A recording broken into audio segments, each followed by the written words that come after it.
Boys and girls, this is the Undisputed Era. Adam Cole, Kyle O'Reilly, Roderick Strong, and you're listening to Going In Raw, baby. This is the glorious one, Bobby Roode, and you're watching Going In Raw. What's up, it's your girl, Sasha Banks, the Legit Boss, and you're watching Going In Raw. You like that? Hey, friendo, Steve here. And Larson. Yeah, watching. Thanks for watching. And welcome back to Going In Raw. Calling it a day the only already, huh? pro wrestling podcast you need to be listening to right here, youtube.com/Steve Larson. Sorry, I got thrown off immediately. I looked down at the live chat, and Dom L said, am I missing something, or have they not yet started? We started at a later time now, 10 a.m. Pacific, Yeah. 1 p.m. Eastern, 6 p.m. Boris time. So, anyways, Going In Raw, the only pro wrestling podcast you need to be listening to right here, youtube.com/Stephen Larson. Available wherever podcasts can be found. We got a couple new patrons over there on the Patreon, Larson. So I'm going to give them some shout outs real quick, because at $1 you get a shout out and our eternal thanks, and you get to watch the show ad free. Yes. At $5 you get 5 bonus episodes every single week. $10 you get a signed postcard. $20 you get a Friendo Care Package Plus. The ability to put your video questions on Matt Chat. You want to be on Matt Chat? $20. $50 you get all that plus an exclusive T-shirt. Blue Monkey G and Solid Croft. Thank you. Thank you very much. Thank you. That really goes a long way. Monday Night Raw from Madison Square Garden, Larson. Yeah. I felt like they had some pep in their step last night. Yeah, a little bit. Austin was in the building, and man, nothing to this day, nothing gets a pop when the glass breaks. When the glass breaks. Yeah. Crowd went crazy for him. He's got the juice, man. Yeah. That's what he's got. Well, I mean, that magnitude of a superstar, that's something that, granted, it took Stone Cold a while to truly unlock it. That's something you're born with. Oh yeah, for sure. It was it's that thing, man. It was like with Stone Cold, it was like the perfect storm of everything that only happens once. He found the character, he was able to unlock it. And the packaging, the music, everything worked absolutely perfect. Pitch perfect. And to this day, like, that crowd just explodes. More so than when, I mean, the initial beat, that glass breaking of the just gets everybody every time. Mm-hmm. It's Pavlovian at this point. Mm-hmm. Nothing does that. Even Hogan. The closest is The Rock. Yeah. When You Smell What The Rock Is Cooking comes over the PA. That's a big one, too. Kick into his theme. That's a big one, That's too. a pretty huge pop, too. But people love that Stone Cold, man. So yeah, he kind of bookended the show. Yeah, he did. That's a good word for it. He bookended the show. And I thought that man, there were some really terrific matches on last night.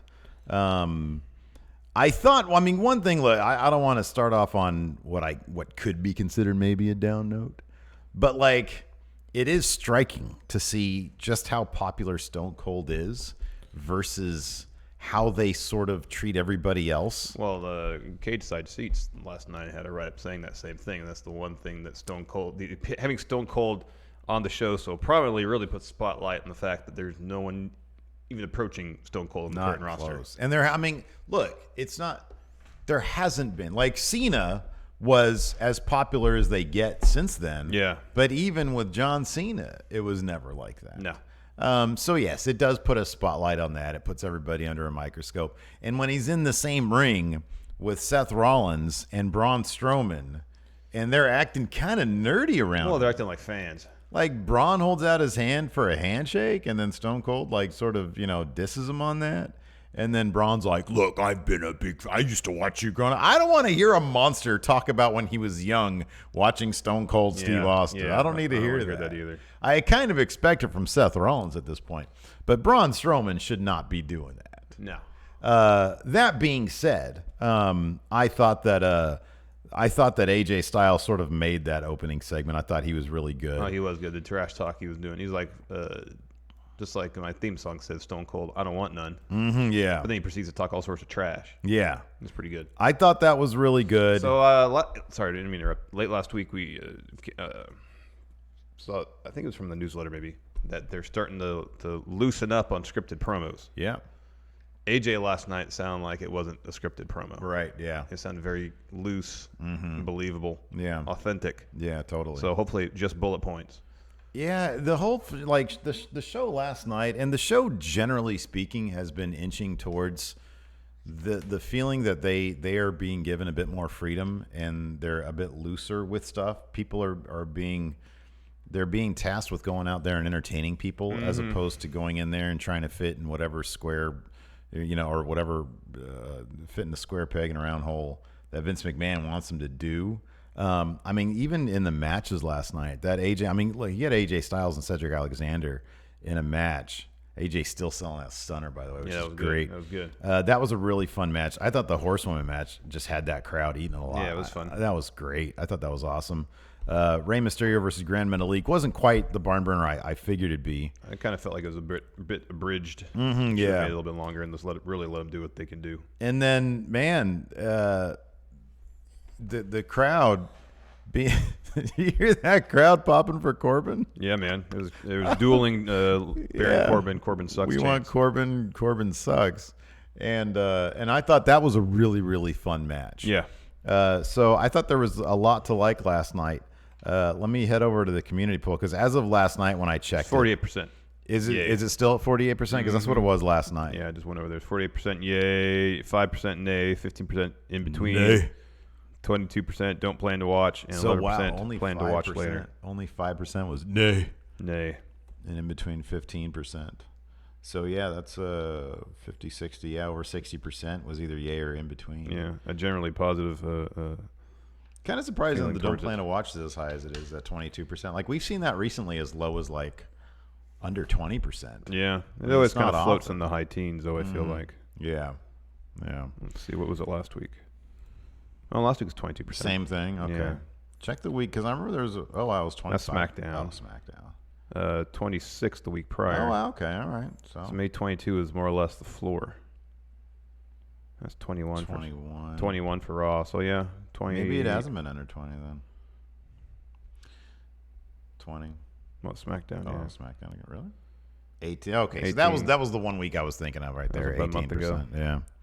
So yeah. Here, let's get some super chats in, then we'll start with the beat by beat, Sounds segment by like segment good. breakdown. Happy Anderson here says, had to drop my Patreon status, but here's $2. Thank you. Well, thanks so much. Epicommando, your weekly $20. Also, greetings from the hospital. I drank too much last night. You're literally at the hospital. Be safe, Epico. That's not good, man. Be safe. But yeah, take care of yourself. Luis Felipe de Castro Reese, going to SmackDown tonight. What are you guys looking forward to the most?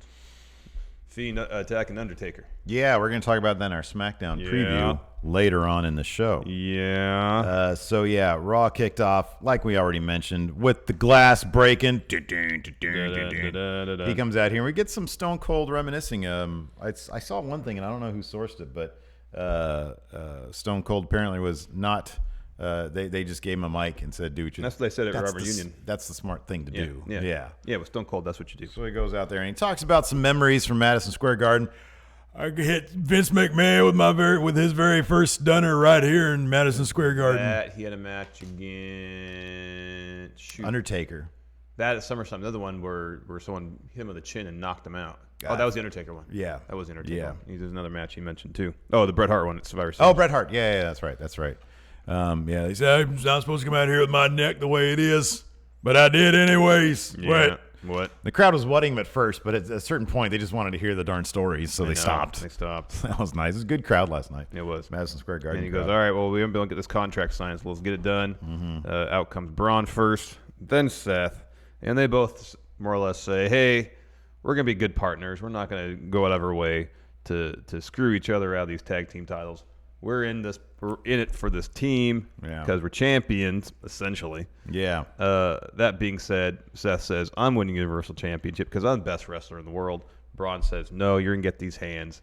I'm going to be Universal Champion. Did you have the volume up on that? What would you make of the crowd? When Seth he was like, because I've said before, I'll say it again, I'm the best wrestler on this planet. There was a bit of a rumbling. There was some rumbling, right? Yeah. Yeah, they're like, oh, whoa. Okay, yeah, maybe. Hold on a second. I thought I heard some people trying to start a CM Punk chant. Yeah, some did. I think it's just when you just mentioned the planet, when you say the world, maybe that just spurs. Just say best in the world. Say the words best and world sort of around the same. By the way, it's about 8 seconds. of that movie that CM Punk is in, the girl on the third floor. Can't wait, can you? Oh my! It had a freaking light socket with what appeared to be human seed spilling out of it. It's gross. And he looked just in that one moment. That dude should be acting. Phil Brooks should be a straight up actor. Yeah. Oh man, that was good stuff. Interesting. I'm looking forward to that movie. So they signed the contract, and Stone Cold's like, there it is, contract signed. OC to the ramp. And AJ has the mic, and he says, just like my theme song says, Stone Cold, I don't want none. I don't want none. But then he called him an old fart. Yeah. Called him an asshole. Yeah, that was the bet. I don't know if you can tell this AJ Styles, but this crowd here at Madison Square Garden's calling you an asshole. You got 18,000 people here calling you an asshole. And then AJ Styles says, maybe you're the asshole. I'm like, whoa. They let him cuss. They let Austin do the middle fingers. Yeah. Light profanity on the USA Network. That was great. I loved it. Yeah, AJ says Stone Cold, stay out of our business, essentially. Is that actually considered light profanity? Do we have to go to the next level? A-hole? Yeah. Yeah, that's fine. Is that okay? Are we good with light profanity? I don't think it's necessarily the particular word. It's the amount of them. Oh. Light soda. So that's it's it. light on sugar. So we had a light on a-holes. Yes. Right. So if we just go say a-hole for 5 minutes straight, we might run into potential issues. Okay. Don't go. And also, we're past the beginning of the video, so we should be all right. Don't go hard on a-hole. Go light on a-hole. Go light on a-hole. Gotcha. Yes. So then AJ gets in the ring. He starts talking about your trash, calls him an a-hole, old fart. Mm-hmm. And then Austin very calmly just starts moving the table towards the corner of the ring. What are you doing? And AJ has this great worried look on his face. Mm-hmm. Steve, what are you doing, Steve? What are you doing? AJ. I forget what he said. He says... It's like, I don't know where you've been, but I know where you're going. Yes. Yeah, that's right. Like that. And then Braun and Seth go after him. Gallows and Anderson are tossed from the ring. Braun chases them off, lays them out ringside. Seth goes for a stomp on AJ. AJ avoids it, tosses Seth from the ring, and then Stone Cold is looming behind him. Mm-hmm. And the crowd knows what's happening. Oh, yeah. AJ's really milking the moment. He's milking it. He does a little dance. Talking trash to turns Seth. Around, gets the middle fingers, and the stunner. And he sold it like a champ, man. They all know you sell the crap out of a Stone Cold stunner for sure. The bar is pretty high for selling the stunners, and I feel like everybody wants to be in the conversation up there with The Rock and Scott Hall. For absolutely. Best people to sell, or the best sellers of the stunner. They take pride in that stuff, man. Heck yeah, man. Anyways, so after that, while he was still selling the stunner, we got a match between AJ Styles and Cedric Alexander. Mm-hmm. And Cedric, because AJ was still selling the stunner, had the advantage early. For a fairly protracted amount of time. I was kind of thinking maybe they have the Cedric match going on and have him pick up a win with AJ still selling the stunner. AJ started working over Cedric's bad arm he hurt last week. Mm-hmm. He got the advantage for a good while until Cedric hits a Michinoku driver, gets a 2 count. It's a beautiful Michinoku driver. It's really so quick is. too. It is, especially when he does it essentially with one arm. Yeah. And then he's on the apron. He's getting ready for a springboard lariat. Out come the OC. They attack him, lay him out. Ref calls for the bell. Cedric wins via DQ. War Raiders come down the ring to make the save. It's about time. They're like, oh yeah, that's right. We're supposed to be in a feud with these guys. That's right. We set this up a couple weeks back. Let's get into that. Let's actually do something with it. Yeah. After that, brief Sasha and Bailey promo. Mm-hmm. Somebody mentioned, who was this?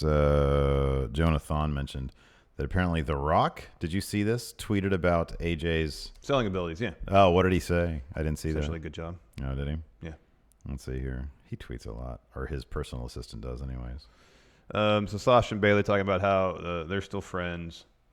Charlotte and Becky can't stand each other. Yes. And so they cut to a shot in the locker room of Charlotte and Becky's like getting ready, and she has absolute death stare on her face. She's just shooting eye lasers basically at Charlotte. Yeah, it was pretty funny. It's like she knows it's funny, yeah, so it makes it funnier. I know. It was good. There was an absolute scowl on her face. This is what The Rock said. Fantastic. Yeah, let's see here. Hey, AJ, you hear? You hear him talking to you, hillbilly boy. Little inside attitude era joke. Real talk, that stunner back bump flip into a scissor cell was a thing of beauty. Way to bring the house down, boys. I love that The Rock always shouts out that WWE stuff. Just Rock sitting around. telling his personal assistant to cut him some highlights together from Raw. I know. Between his workout at 3 in the morning when he has to show up at set at 5. Yeah, I don't know how he does that. I don't know how he does it either. After that, Bray doing a little brief promo hyping a new episode of Firefly Fun House later tonight. You're our friend. After that, it's Pediatric Cancer Awareness Month. Yes, that's correct. So they ran a package about that. Roman Reigns comes out and talks about Connor's cure, brings out some pediatric cancer patients. Well, yeah, and he references how when he came out to announce that his leukemia was in remission, that he had decided at that point that there are bigger priorities in life than just championships and what goes on in the ring. Yeah. And then he wanted to use his platform to raise awareness for that kind of stuff. Yes. And he mentions that the kids that he brought out last night he had met prior. Mm-hmm. And he said, well, rather than me come to them, let's bring them here. Yeah, yeah. He brought them out. They were introduced on the stage in their wrestling gear. Mm-hmm. Their personas. Yeah. Yep. It was a very nice moment. It was I love cool when they do stuff like that. Same here. After that, we had Becky and Charlotte versus Sasha and Bayley. Kind of surprised this is just used to kick off the second hour.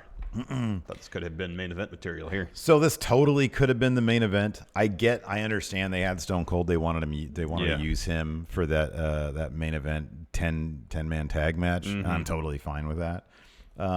This was so much fun. It was fun, especially before the bell rings, they just brawl all over the place. Yeah. Throwing each other around ringside. Oh, it was great. I cool. loved it. And the crowd was into this big time. It's funny because I saw some people nitpicking this match a little bit on Twitter.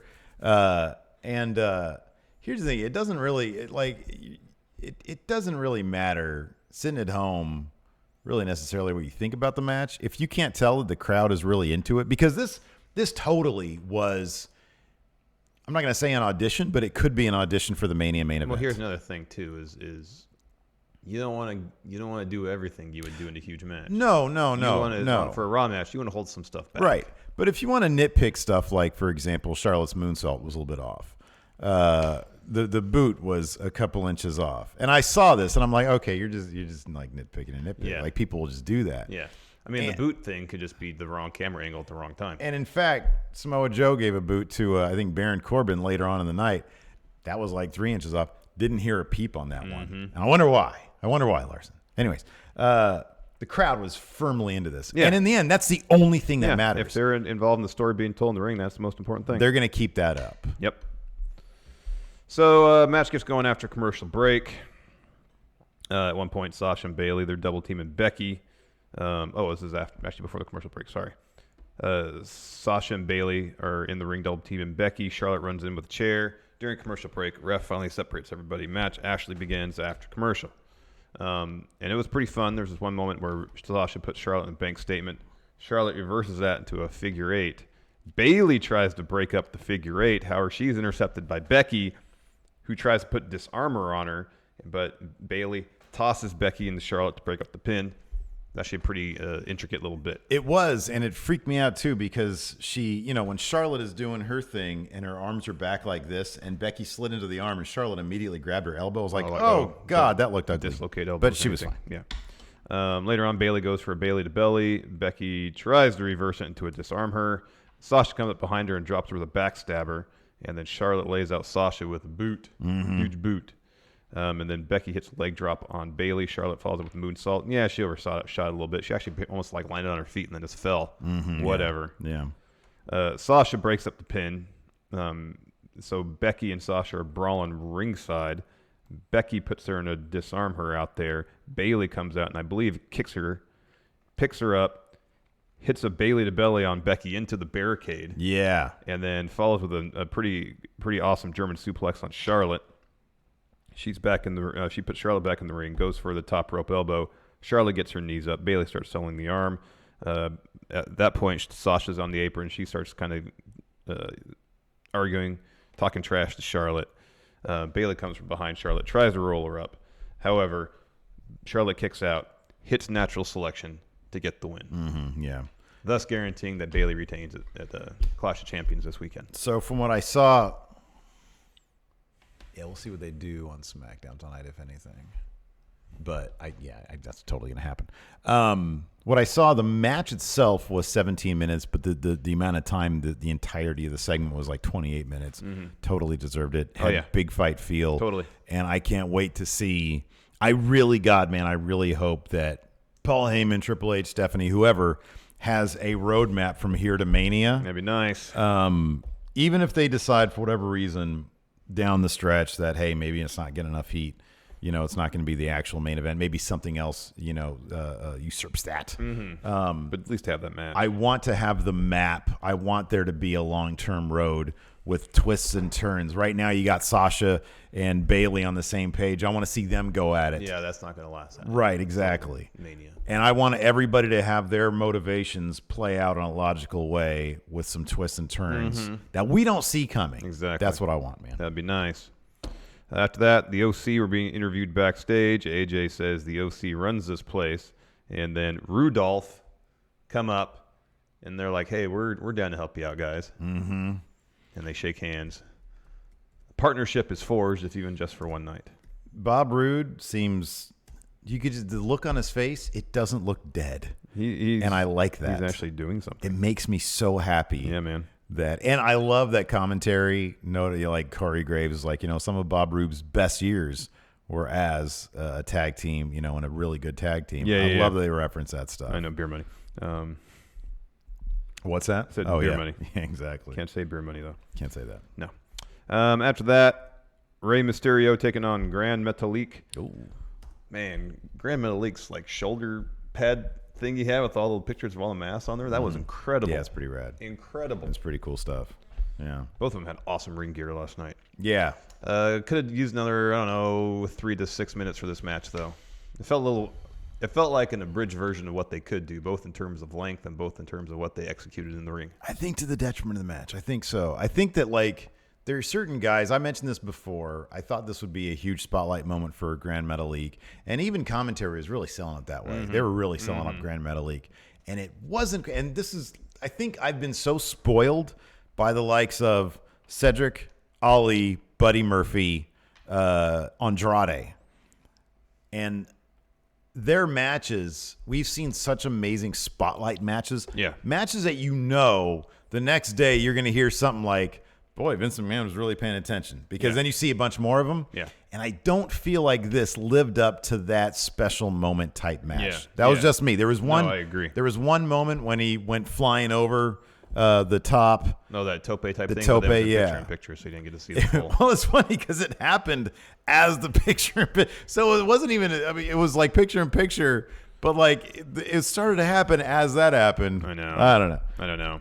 But I'll take a Gran Metalik versus Rey Mysterio match any day of the week. Hopefully, they'll be given another chance. It's just another instance where there's a match with at least one 205 Live competitor in it on Raw or SmackDown, and you think to yourself, man, this match would have been twice as long.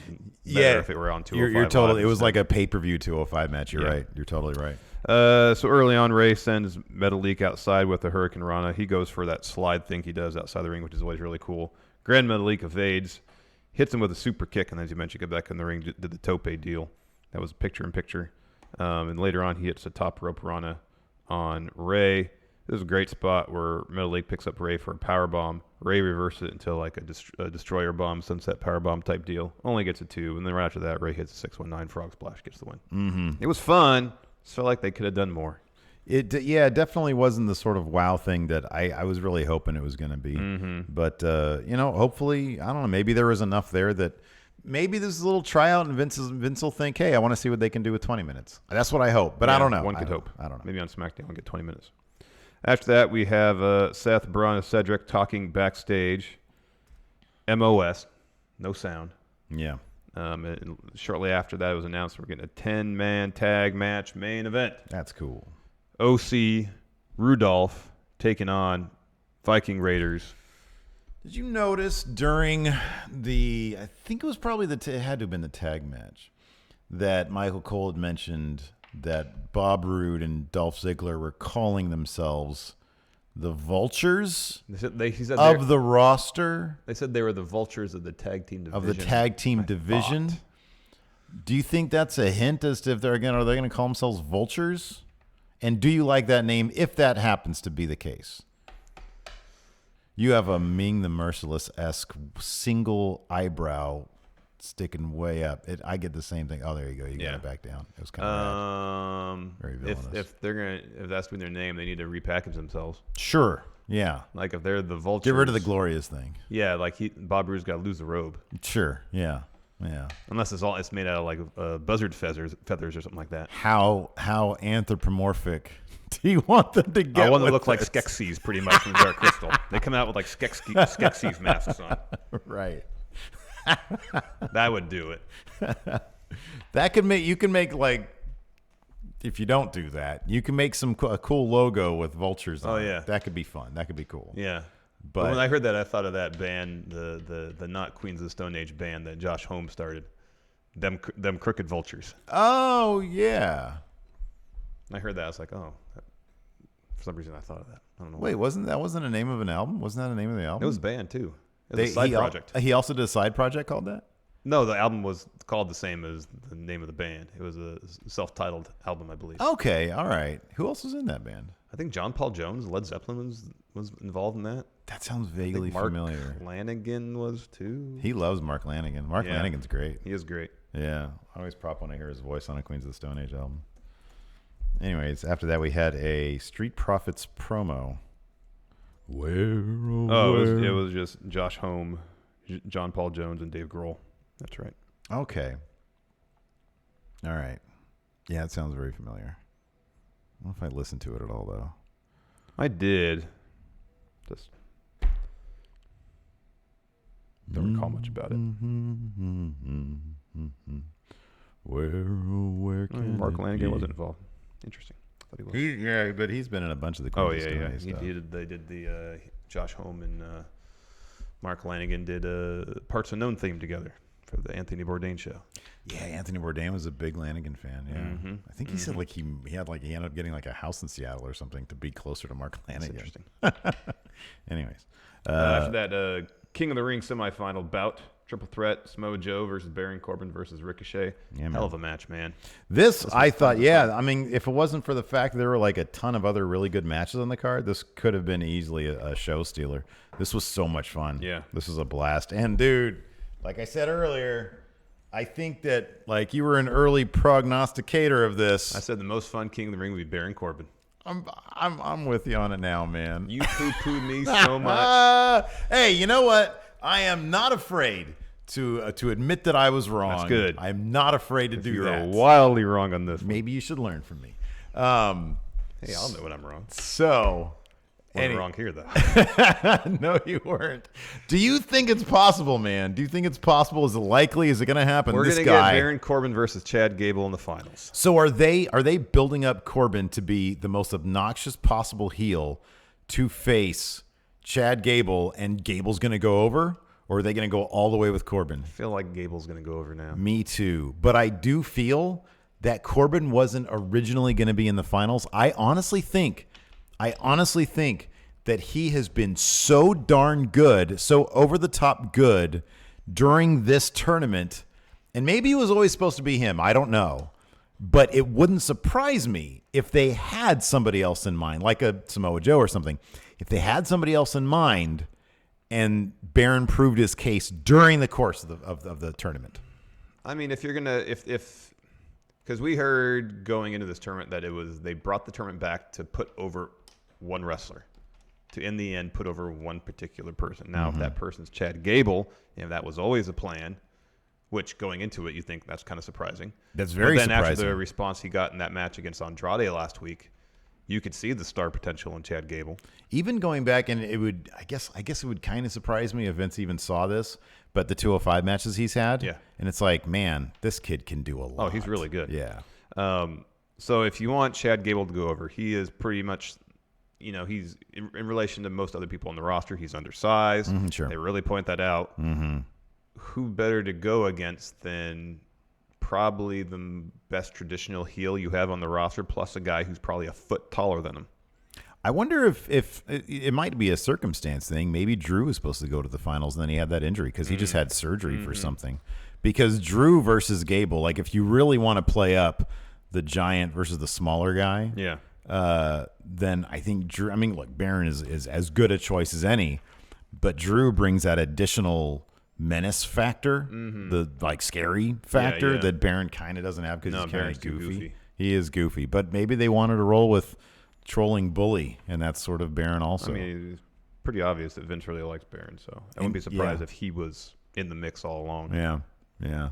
But he would, man. It also wouldn't surprise me if Baron wins this thing. Either way, it wouldn't surprise me either.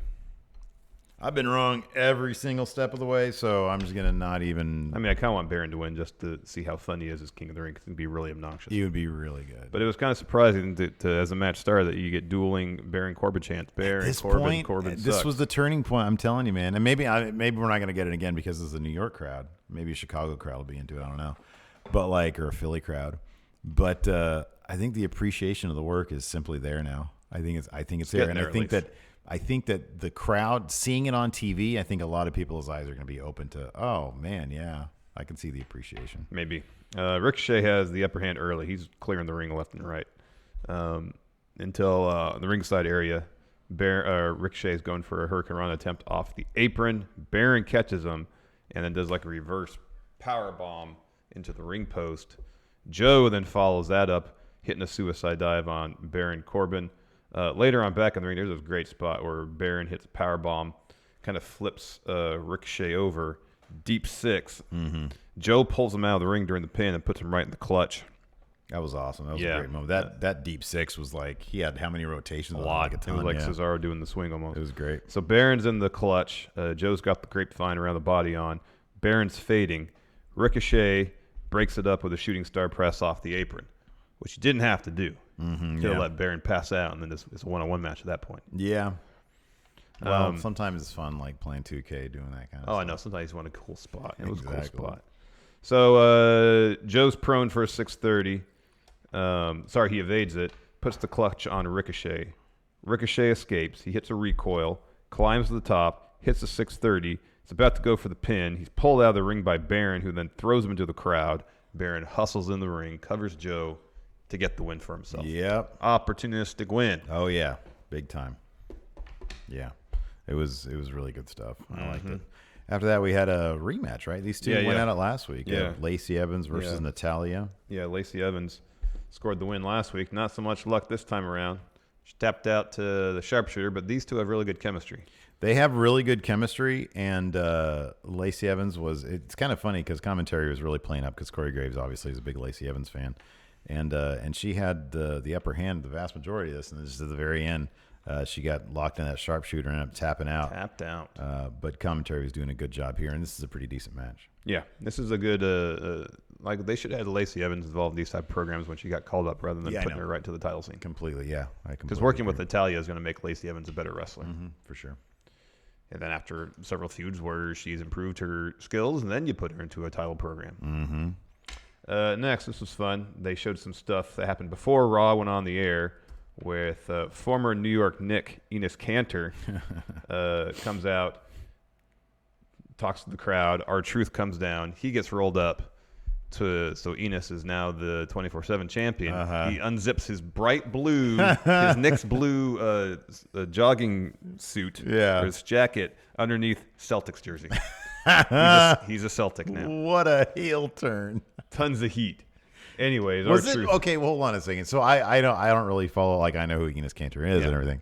But was it like common knowledge that he was a Boston Celtic? Yeah. Okay, all right. Did he just sign a new deal or something? I think so, yeah. Okay, all right.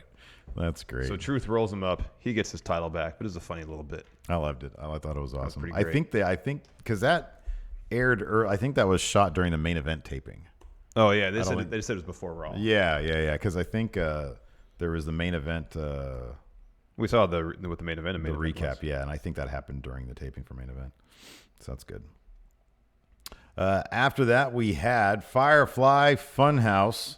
And we were presented, Larson, with a new mystery. We were. First off, everybody was chanting "Stranger Danger" because there was a stranger in the house, and that was Stone Cold Steve Austin. Cold. And then Bray says, Rattlesnake's going to do what a rattlesnake's got. You don't blame a rattlesnake for being a rattlesnake, essentially. Right. So he's pretty much saying, I'm not worried about them. Everybody else I've attacked in the past has taking something from me. Mm-hmm. You can't blame a rattlesnake for being a rattlesnake. Yeah. And then Abby is saying, my clock's broken. It's been stuck on 3:16 ever since the stranger showed up. Mm-hmm. And Bray says, oh, let me fix that. He grabs a hammer, hits the clock a few times, and the time changes to 11:19. Yeah.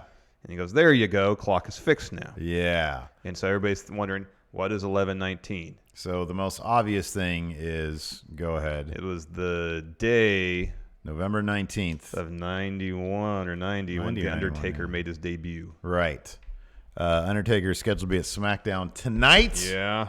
So I'm wondering, are we going to get The Fiend confronting Undertaker? He also said, Bray also said, we'll see you in hell. Obviously, Hell in a Cell is coming. And he did reference Seth and Braun as well. Right, yeah.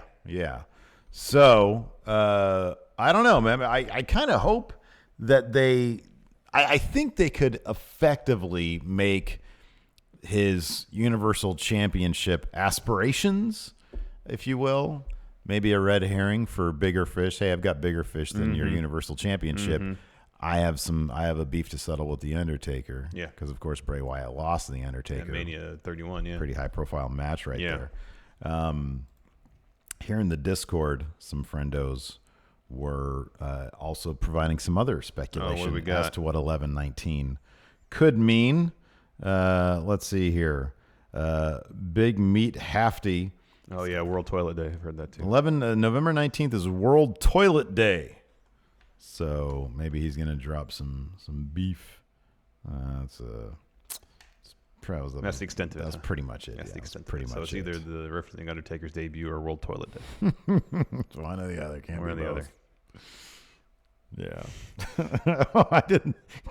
Corey Graves compared Enos Cantor to Giant Gonzalez. Oh, I missed that. Kind of looks like him. That's funny. Then finally, we got our main event: Seth, Braun, Cedric, and the Viking Raiders taking on Rudolph and the OC. Mm-hmm. Fun match. This was fun. Sorry, some people are also saying it was 11:19 was the actual time in the arena at the moment. That's not true. No. That can't be true. It can't be because the show ends at 11. Right. Yeah. Fun match early on to get some storylines brewing into Clash. Braun hits a power slam on Carl Anderson. But then Bob Roode pushes Seth into Braun to break a pin. Seth's like, hey, I was pushed into you. Don't be mad at me. Braun's like, what are you doing? You know, I hate when people get mad about that because it's like, clearly, it's like, I know you weren't paying attention, but take my word for it. I know. I'm not just going to stumble into you for no reason. I know. I was pushed. Yeah, I know. Like, what does it benefit me to run into my tag team partner, even if there's some contentious simmering feelings tension between us? But come on, it doesn't benefit me whatsoever. Doesn't make any sense. I really like this match. There's one thing I wish that hadn't happened. It's very small. Okay. So for a vast majority of it, Cedric was isolated, getting beaten up. Mm-hmm. And before the match even started, he wanted AJ. Yeah. He wanted to rip him apart. Yeah. And so Cedric got beat down a little bit. AJ tagged in, kicked him some in the corner. I wish AJ had tagged out at that point because later I didn't want Cedric getting his hands on AJ till the finish. Mm-hmm. Yeah. But he had like this STO through the ropes that he got in like halfway through the match. Yeah. Just wish they hadn't done that. Yeah, it's a small thing. Might be more special if it's then he gets held the hot up, tag or gets tagged in towards the end, makes a beeline for AJ, avoids the phenomenal form, and hits the lumbar check. Because that's a good little like sub story for him. That's a good point. Yeah. Yeah. Because like if AJ tags out right there and then Cedric is getting beaten up, and then you have the dual motivation for Cedric to not only get that tag so he can not get beat up anymore. But like if he's in the corner, he could try taking swings at AJ. Mm-hmm, yeah. Like his MO of being in that ring is not necessarily to win as much as to get his hands on AJ Styles. Yeah. And beat the heck out of him. Yeah. Which they did 90% of the time. It was just I just wish that he hadn't gotten any offense on AJ until the finish. But that's a minor thing. Mm-hmm.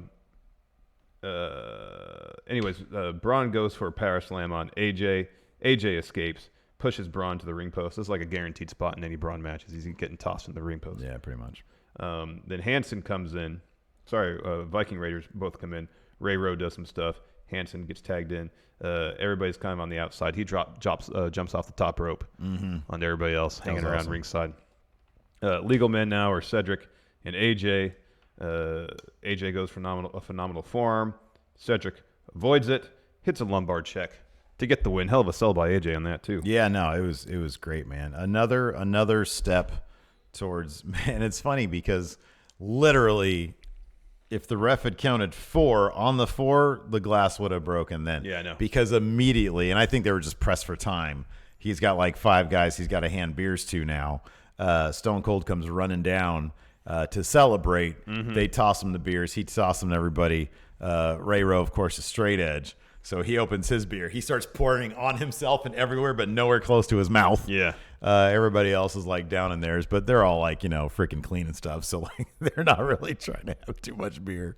And yeah, it was a great moment. Apparently after cameras stopped rolling, AJ ate another stunner after Stone Cold was trying to convince him that, no, you're good. Wait, Cedric got a new theme? People are saying that Cedric got a new theme. I did not notice that. I didn't notice that either. We'll have to go back and watch it and check it out. That's sad. I like his theme. Yeah, it's all right. I'm used to it. Yeah. Like whenever I hear it, I know I'm about to get a good man. In the dogs, I have a dog. Huh. So yeah. Anyways, yeah, it would have been nice. I agree. It would have been nice to have Cedric celebrate that moment, a bit more of a spotlight. But my God, I guess if you're getting handed beers by Stone Cold, that's a pretty decent rub to be when you're dropping a lumbar check on AJ Styles, and I mean Cedric has had a couple spotlight moments over the past couple of months, more than a few, and it's obvious that they really like the guy, and that's awesome because before Heyman came in, he was part of the 24/7, mad world stuff, and now he's Alex C says people are joking about Stone Cold's theme being Cedric's. Oh, y'all are funny. That's good. Yeah. He torch passed his theme song to Cedric Alexander. Had a dream, I had a dog. Let's do some SmackDown previewing, Steve. All right, sounds good. First entry, The Undertaker returns to SmackDown Live. The bell tolls for The Undertaker's first ever SmackDown Live appearance at Madison Square Garden. Really? Undertaker was on SmackDown forever. Never once was at Madison Square Garden. Interesting. If preview says it must be true. I guess so. No way they would kayfabe history. The Phenom has made plenty of memories before at MSG, including his matchup against Mankind at Survivor Series 96, his WWE Championship clash with Stone Cold Steve Austin at SummerSlam 98, and his fraternal face-off with Kane at WrestleMania 20. What will happen when the dead man rises again at the world's most famous arena during SmackDown Live? Hopefully he'll face the Fiend. Yes. Next, will Roman Reigns pay back Eric Rowan for last week's surprise attack?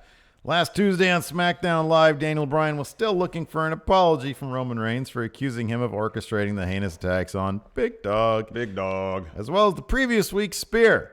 In the end, Eric Rowan was the one seeking closure as he blindsided both superstars with a vicious assault. Vicious. After revealing he was the man behind the attacks on Roman Reigns, Didn't have to do that. Rowan was intent on proving he's his own man and went about it by slamming Bryan through a table and giving Reigns a face full of steel steps. Will the Big Dog return the favor to his Clash of Champions opponent, or will Rowan continue taking pride in his vengeful attacks? I want to see Eric Rowan join a motorcycle gang filled with a bunch of Eric Rowan NWO guys. That'd be good. I want NWO Eric Rowans all in a motorcycle gang because I feel like maybe that was where the original Eric Bischoff storyline was headed, Larson. Yeah. They're like, wait a second. Rowans of Anarchy. Perfect. ROA, man. Next, Chad Gable looks to continue impressive King of the Ring run against Elias. Shelton Benjamin and Andrade both found out the hard way what happens when an opponent underestimates Chad Gable. In last week's King of the Ring quarterfinals, Gable used an impressive roll-up to top Andrade, and Elias overcame Ali's attacks on his guitar arm to move on. The biggest acquisition in SmackDown history now awaits the underdog Gable in the semifinals, but Gable has stood tall against every challenge in the King of the Ring tournament thus far. Can he do it once more against Elias? Will Elias crush his King of the Ring dreams once and for all? Find out during the King of the Ring semifinals tonight. SmackDown 8/7 Central. I just had an idea. What if Elias wins this, and then Kevin Owens takes him out of the match, inserts himself into it, and then wins? They would have to find a decent, a semi-logical way for him to insert himself in the match. I was just thinking they might do that to parallel what Shane did, the Best in the World tournament. Oh man, I think Gable's got all this freaking. Probably That'd be cool. I just think that Gable's got this great momentum, and Gable versus Baron Corbin would be a terrific. It would be fun. But I don't know. I have been wrong about everything, so anything goes. I don't know. Maybe Stone Cold will insert himself in the match. Could be. Kofi Kingston's journey brings him back to Madison Square Garden. WWE Champion Kofi Kingston is returning to where the spark was first lit when SmackDown Live emanates from Madison Square Garden this Tuesday night. It will also mark Kingston's return to the location that put him on the map in a truly full circle moment. Kofi's incredible journey will bring him back to MSG, where he memorably smashed Randy Orton through a table in 2009, as he now once again engages in an ongoing battle with Le Viper. What will Kingston's return to the world's most famous arena bring?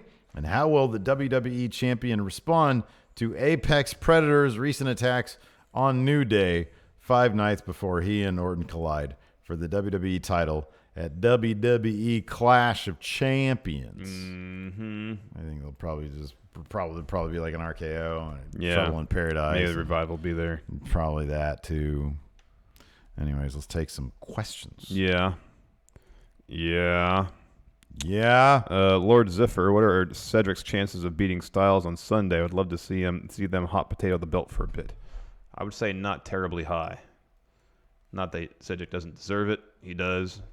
I just feel like if they really want to have his win be a huge thing, then he's got to overcome the OC a few more times.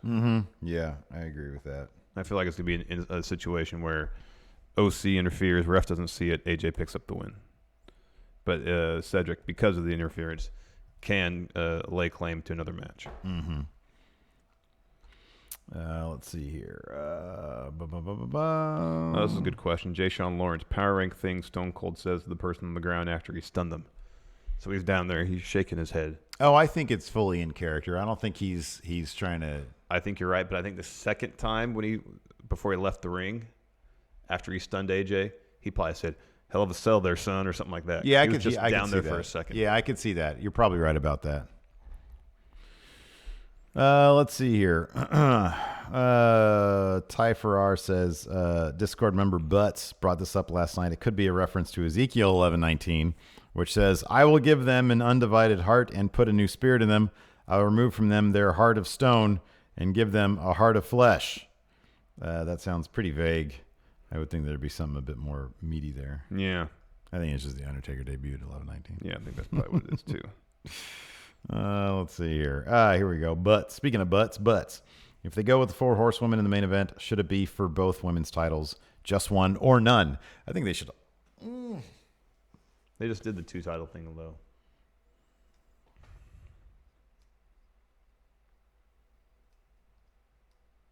Well, I mean, they could make it like. They could just say, it was such a big deal last time. Let's do. Okay. Like. Let's take this to Hell in a Cell, but it's winner take all. Ooh, wow, again, wow, cool. It's a big deal because they're doing winner takes all. Yeah. So they could frame it like that. That's what they framed it as the last time. Yeah, I know, but they could do it again. No, all right. More but better. Carlos Davalos. Add a third title to it. There you go, perfect. Carlos Davalos. Anyone else think Stone Cold took some of Cedric Alexander's moment? It was big to see Cedric pin AJ clean, and I know the show needed to close fast, but I think Cedric at least deserved a bit of his song to play. Then they could have cut the Stone Colds. I think just a shot of Cedric to really hammer home what a moment it was for him. I think if we at least had gotten that little beat, just a shot of him with a bit of shock, but a lot of satisfaction for finally getting a pin on AJ. Yeah. And then have that on his face, and then glass breaks. Yeah. Out comes Stone Cold. Like the first 5 seconds of his theme song, and then it's interrupted by the glass breaking. Yeah. Joe Juarez says here in chat, says the women's titles need to be unified. I don't think that's going to happen because of the split rosters with USA and Fox. However, that would be a way, which is essentially the exact same thing, but not, is to say this match is going to be for a unified title. Which is a little bit different than how they did it before because they didn't unify the titles. PJ Segundo, could you see Sasha and Bayley doing a 2-woman power trip like Triple H in Austin? Yeah. Sure. That could happen. Yeah. That could lead to their eventual breakup. Alex C. brings up a good point. Since the main event was planned during the show, Does that mean that in kayfabe they went to a show in Madison Square Garden with no planned main event? Yeah. Or maybe they These shuffled shows are living, breathing organisms in terms of kayfabe. Yeah, that's true. But I guess you could say maybe they were like, hey, the King of the Ring is a big deal. That's gonna be our main event. And then it's like, oh no, we can change it around now. New information has come to light. Yeah. Well, let's make it a 10-man match. This is a good question. Max Zero, ahead of tonight's SmackDown. What are the chances Undertaker has actually been a dead man since the end of an era match? Kayfabe, of course. Well, yeah. That'd be cool. It'd be something interesting. Chris P. Bacon asks, dead people. man, what if Seth and Braun retain the tag championships in questionable fashion, then Seth turns and joins the OC when facing Braun in the main event? I don't know. I really think it would spruce up Seth's character and be interesting to see how The Fiend plays in. Your thoughts, fellas? Chris Bacon out. Not huge into it. Seems like when Patrick Ewing joined, what team was he in? Like the Sonics or something weird? Yeah. That was weird. MJ on the Wizards? That was weird. Yeah. Don't like it. What are some weird NBA pairings? Like Joe Montana and a Kansas City Chiefs. Yeah, that was weird. That was weird. Anytime someone's is like such a foundational piece of a team, and then towards the tail end of their career, they go somewhere else. Like, where was Dwight Howard just before he got Memphis? That's weird. Well, he's been around so much. The fact that he's still playing is weird. That's kind of the weirder thing. Seeing him in a slow Wolfpack jersey, that's weird. Yeah, but they're just kind of weird looking jerseys at the same time. So I don't think that's necessarily who's in the jersey per se. It's just. It's a good point. I think some other people who didn't Mutombo. Where did Mutombo go? Didn't he go bounced somewhere? around a little bit too. He went to a weird place, but it's not like he was. I mean, yeah, he was a Denver Nugget, but then he was with Atlanta after that. Did Sean Kemp ever go anywhere beyond Seattle? Yeah, he went to Cleveland. And he was like all chunky and weird? Yeah. That's weird. Yeah, he went to Cleveland. Yeah, when they get fat, it's weird. Well, it's like Karl Malone played his entire career with Utah and then had that one season with the Lakers. That's weird. Yeah, but he's chasing a ring. In a super team environment, that's a little bit more normal because it's like, oh, they're doing super teams now. He's in the Lakers. Yeah, is it weird? Yes, but it's not sad because he's like in like the big time, like LA and it's Lakers and chasing rings, chasing a ring with Gary Payton and Kobe and Shaq. Yeah, it's kind of cool. And they didn't get that ring. No, Detroit beat the heck out of them those finals, man. I remember watching that. 4-1. It was great. Lived in LA. It was awesome. It was awesome. Excellence of flexecution. Larson, did you see AJ fixing his hair after he got stunned? Oh, Elijah won in Toronto. Yeah, that's weird. Oh, yeah. That's weird. Yeah. Anything in Toronto is weird, to be honest with you. Anyways, what now? Excellence of flexecution asked, did I notice AJ fixing his hair after he got stunned? I was probably writing down notes, so I didn't notice it. Ooh. AKA Billy, have you guys checked out Asuka's YouTube channel? It's great. I did, and yes, I agree. It is great. I saw I didn't watch the entire thing, but I watched her first video, and man, that girl is nothing but personality. It's fantastic. JJ asked, what's our reaction to Bruce leaving Funhouse? Oh, I think we talked about it on Overrun. Overrun, I think. Yeah. Bruce is an incredibly talented, smart, ambitious, driven dude. They're doing a live. I think Internet Today is doing a live stream right now of doing Gears 5 with Bruce. Yeah.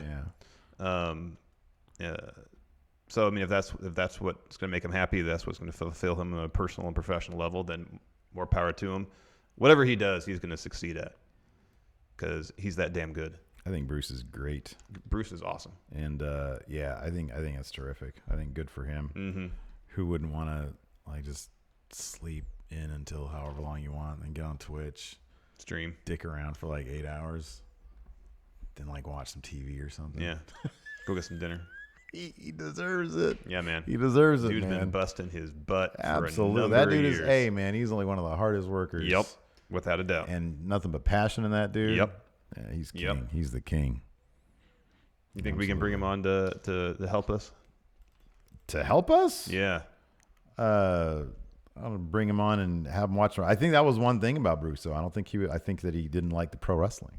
Yeah, he doesn't like thought the it was wrestling. crap because it was really likes it predetermined and stuff. Yeah. So I'm not really sure if he'd be a good fit here going in Raw. Plus, you and I like to chill a little bit. I'm not sure he's got much chill in him. Oh, he's got some chill in him. No, when it comes to work, man, he'd probably be like, "Listen, we got to do this and this and this." I'm like, yeah. But once you get that out of the way, yeah, he's got some chill in him, man. Yeah, whip us into shape. No, but he don't like pro wrestling. That's the bigger problem there. Yeah, he's not into pro wrestling. And besides, he doesn't want to build this brand. He wants to build his brand. I understand that. Did you hear what he said? No, I didn't mean bring him on. Like, just have him come in for a week and like, hey, maybe if you do this a little bit better, you'll get 200,000 subscribers finally. Oh, if he's going to consult, heck yeah. Yeah. I'll open up I want to hang out with Bruce. for him. Well, who doesn't want to do that? Where's my title asked? It's not a Raw question, but do you think Triple H will use TakeOver to counter program AEW pay-per-views? So I didn't get a chance. I messed up, so I wasn't here yesterday when he did the video. It's my mistake. You messed up and weren't here. You had stuff to take care of. You had business to take care of. I had some stuff that I'd take care of. But I swung by here at like 1:45, and I'd completely brain farted that you didn't have your car. So I drove through the parking lot. I even parked. And I was like, his car's not here. Oh, really? You should have texted me, man. Well, I just forgot about the car situation. So I was like, oh, his car's must here. He must have just gone home to finish up. And so I was like, all right, let's go to the gym. And that's it. Yeah. And then I was helping out my kid with her homework when you texted me about doing that video. Oh, yeah. And by the time I got done with that and checked my phone, you were done. Is she at the math level yet where it's confusing to you? Because they No. get there so quick these days. No. I remember when one of my stepkids, I forget which one, hit the 6th grade. I was done. I was like, all right, you guys are doing this stuff already? I think I'll be fine up until like the intermediate algebra. And after that, I'll be lost. Yeah. So I remember how to do the FOIL thing. Yeah. Yeah. And very then confusing.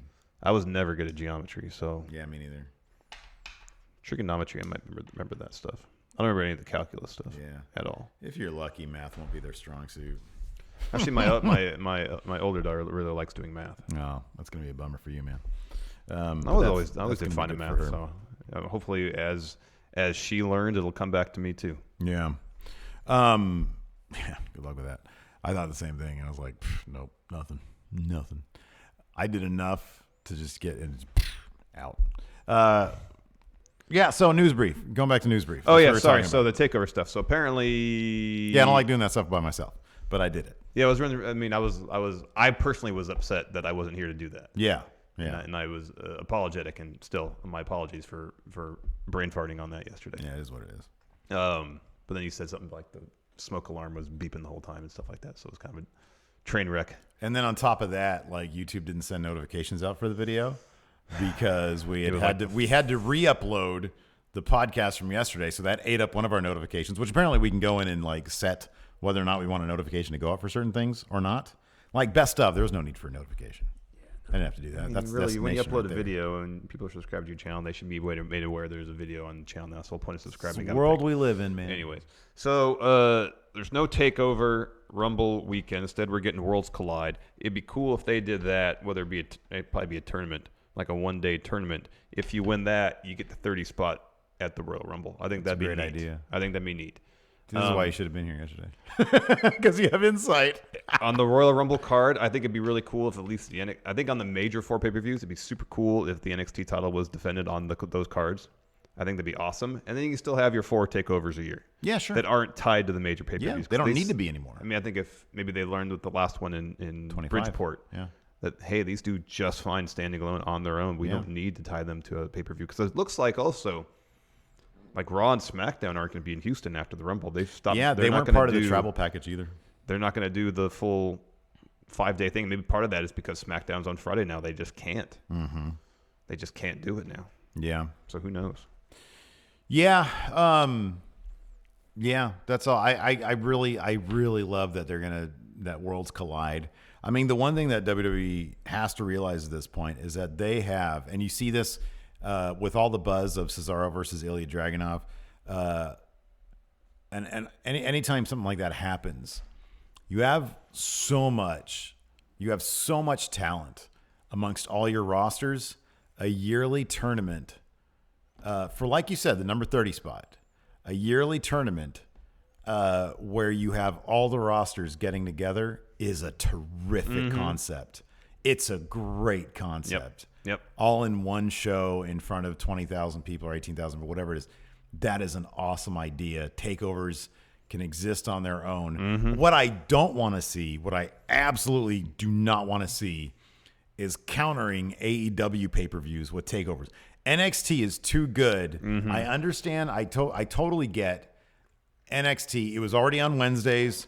They moved it to cable television for a big money deal. Yeah. And they did that to counter AEW. It's a win-win-win situation. Yeah. NXT's ready for the next level. It's ready for cable TV. It's ready for 2 hours. It's ready for a big money deal. And you have it already on the night where AEW's programming their stuff. I think that's just fine. Yeah. But then if they do decide, hey, when is AEW going to have a thing? Let's put a takeover there. That's a stupid idea. Yeah, that's a horrible idea. You're getting to the point then where it's desperate. Where you're desperate and you're too reactionary. You're reactionary, and you're devaluing your own brand. You're devaluing. Yeah, it's completely unnecessary. Yeah. Completely unnecessary. Yeah, so I really don't want that to be the case. Hey, NXT, just do your own thing. Just do your own thing. Do your own thing. Turn yourself in to your own brand. Yeah. Yeah. Yeah. Let's see here. Any other good cry? I just got to the Patreon. Oh, okay. I went through most of them. Oh, you did? Okay. I didn't ask all of them, but most of them. Yeah, these are those you asked the good ones. All right, cool. Anyways, for Overrun today, maybe we'll look at Ringside News and see what they have to say about wrestling these days. We'll figure it out. Anyways, want to say thanks to everybody for tuning in. We appreciate it. And until next time, be sure to hit that subscribe button. We're on the road to 200,000. Anyway. Hopefully. Yeah. Anyways, thanks so much for watching. Until next time, I'll talk to you later. Bye. Be a part of Going In Raw today at patreon.com/Steve and Larson. Starting at $1 a month, you can enjoy Going In Raw ad-free, gain access to the daily 30-minute Going In Raw post show, exclusive merchandise, and so much more. Support Going In Raw today. Click the link in the description.